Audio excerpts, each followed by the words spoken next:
Kolkata rape और murder case को लेकर अब टीएमसी में दो फाड़ हो चुके हैं। टीएमसी के नेता अभिषेक बनर्जी की चुप्पी पर ही सवाल खड़े हो रहे हैं।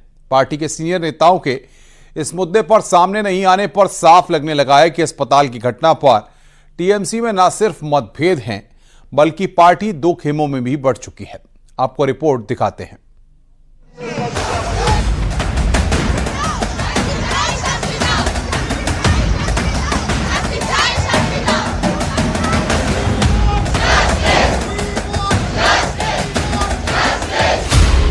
आरजीकर की घटना को लेकर टीएमसी में दो फाड़। क्या तृणमूल कांग्रेस के भीतर सब कुछ ठीक ठाक नहीं है? क्या कहती है अभिषेक बनर्जी की चुप्पी?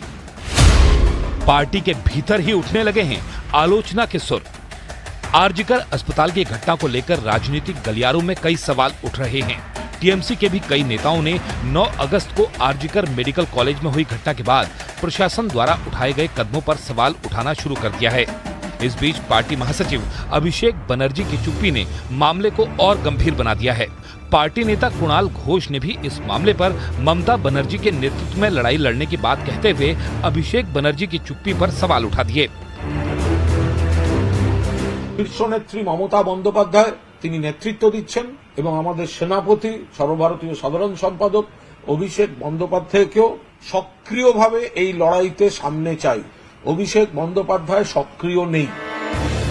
पार्टी के सीनियर नेताओं के इस मुद्दे पर सामने नहीं आने पर साफ दिखने लगा है कि आरजीकर की घटना पर टीएमसी में न सिर्फ मतभेद हैं बल्कि पार्टी दो खेमों में भी बढ़ चुकी है। हालांकि लगातार उठ रहे सवालों पर टीएमसी नेता फिरहाद हकीम सामने आए और इन अटकलों को बेबुनियाद बता दिया। কোনো মতভেদ নেই, কিছু নেই। মমতা ব্যানার্জির সাথে আমাদের সৃষ্টি তো মমতা ব্যানার্জি। অভিষেক সবসময় সক্রিয় আছে, এই নয় যে সবসময় মুখ দেখিয়ে সক্রিয় থাকতে। অভিষেক অত্যন্ত সক্রিয় আছে এবং আমাদের সাথে আছে। इस केस में 14 अगस्त की रात को अस्पताल में हंगामे और तोड़फोड़ की घटना पर अभिषेक बनर्जी ने एक्स पर पोस्ट कर इस हंगामे में शामिल लोगों को गिरफ्तार करने की मांग की थी। साथ ही प्रदर्शन कर रहे डॉक्टरों की मांग को उचित और जायज बताते हुए सरकार से उनकी सुरक्षा को प्राथमिकता देने की भी बात कही थी। जिस वक्त ममता बनर्जी ने रेप और हत्या के आरोपियों के लिए मौत की सजा की मांग करते हुए रैली निकाली थी, उस वक्त भी अभिषेक बनर्जी कहीं नजर नहीं आए। जबकि टीएमसी के दिग्गज नेता और राज्यसभा सांसद सुखेंदु शेखर राय भी 14 अगस्त को विरोध प्रदर्शन के दौरान अकेले ही धरने पर बैठ गए। उन्होंने इस घटना के बारे में गृह मंत्री अमित शाह को भी चिट्ठी लिखी। इतना ही नहीं, उन्होंने एक्स पर एक पोस्ट कर सीबीआई से प्रिंसिपल और कोलकाता पुलिस कमिश्नर को हिरासत में लेकर पूछताछ करने की भी अपील कर दी। जिसके बाद तथ्यात्मक रूप से गलत बातें लिखने के लिए रॉय को पुलिस ने भी तलब कर लिया। जबकि टीएमसी नेता कुणाल घोष ने भी एक एक्स पोस्ट कर सुखेंदु शेखर राय की पोस्ट को दुर्भाग्यपूर्ण करार दिया। टीएमसी में दो फाड़ की सुगबुगाहट तेज हुई तो बीजेपी ने भी बिना देरी किए ममता सरकार पर हमले बढ़ा दिए। इनके जो आपस के जो द्वंद्व वो और सामने आ रहा है और प्रखर रूप ले रहा है। इनके यहाँ खिचड़ी पक रहा है। इनको ये नहीं पता कि कौन किस खेमे में है। हाँ, इससे तो साफ एक चीज तो हो गया ना कि पार्टी खेमों में बट गया। कोलकाता केस के बाद ममता बनर्जी घिरी हुई हैं और अगर पार्टी के नेता भी एकजुट नहीं रहे तो आने वाले दिनों में ममता बनर्जी की मुश्किलें और बढ़ सकती हैं।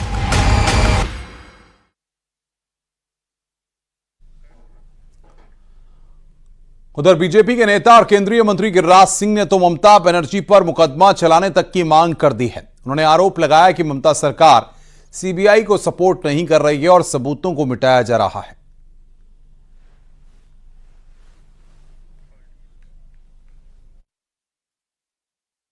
केंद्रीय मंत्री गिरिराज सिंह जी हमारे साथ, क्या अब आप मांग करते हैं? पूरे देश में इसका असर देखा जा रहा है गिरिराज जी। देखिए, बंगाल में समझ में नहीं आता है कि ममता दीदियों कहने में शर्म महसूस होता है। ममता जी सड़क पर उतरी है। वो क्यों उतरी है?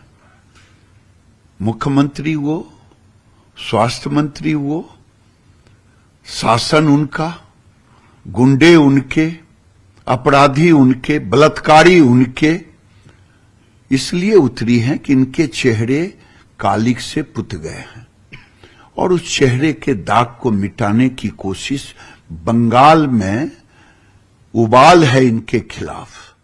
आज उनके पार्टी के नेता शुभेंदु शेखर जी आखिर क्यों किए? हर घर की बेटी ममता के खिलाफ अपने अपने गार्जियन को कह रही है कि सड़क पे उतरो। शुभेंदु शेखर उसी के कारण विरोध की है। मैं तो कहता हूं कि ममता दीदी ने अगर गिरफ्तार करना चाहती, योगी जी 5 घंटे में गिरफ्तार कर लेते हैं।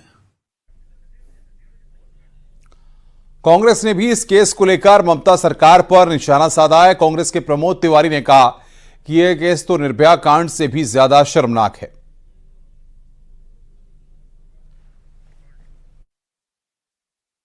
जो भी दोषी हो उनके खिलाफ जांच निष्पक्ष हो, दोषियों को का ट्रायल स्पीडी ट्रायल हो, उनके लिए समयबद्ध ढंग से अदालत बने और उसमें ट्रायल करके फांसी की सजा, क्योंकि इसमें सिर्फ रेप ही नहीं हुआ है, मर्डर भी हुआ है और विभत्स है, निर्भया कांड को शर्माने वाला है, तो इस पर कार्रवाई होनी चाहिए। मुख्यमंत्री योगी आदित्यनाथ ने गोरखपुर पहुंचकर महायोगी गुरु गोरखनाथ और ब्रह्मलीन महंत अवैधनाथ के दर्शन पूजन किए हैं।